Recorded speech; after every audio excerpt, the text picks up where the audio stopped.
咩為之黑夫咩？即係我令到你係同咗一齊咧，你就破產啊，或者點樣，定係要結到婚，跟住再難啲係仲要行咗一世。如果以我哋睇命盤，個機會率係微乎其微。Hello，以前咧成日聽得唔少咧，啲人都會話哇，佢係真係黑夫命啦。咁而家男女平等啦，係咪即係淨係得呢個黑夫命㗎？其實就黑夫命、黑妻命都係有嘅。當傳統先啦，八字學上其實可能點樣為之黑夫命或者黑妻命，其實就係佢哋個別嗰個命盤裏邊可能係有啲破格，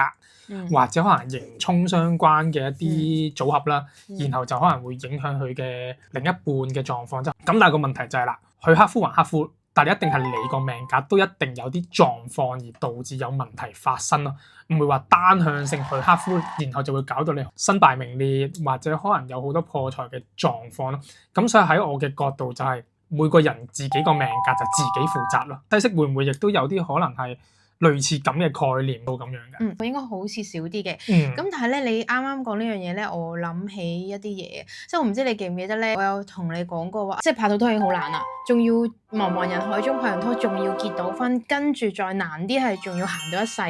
如果以我哋睇命盤而家個方法去諗，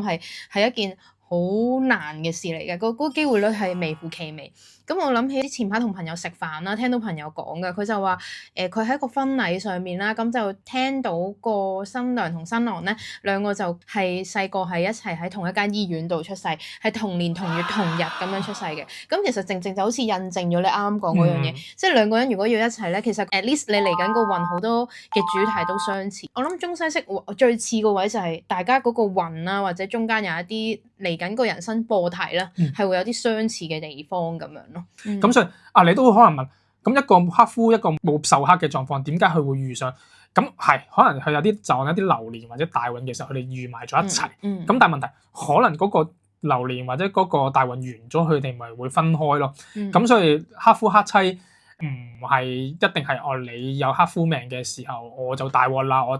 娶咗你我就一定會出事。再補充多點就係，譬如而家我覺得因為始終嗰個科技發達咗啦，應該咁講，相信中式都係，即係有一啲行星啦，可能用咗喺佢嘅事業上面啦，或者可能係而家嘅女士或者男士都係啦，可能佢自己會揀拍拖嘅，係啦，未必去到真係結婚嘅，有好多呢啲咁嘅方法咧去化解咯，咁所以大家都其實唔使咁擔心嘅。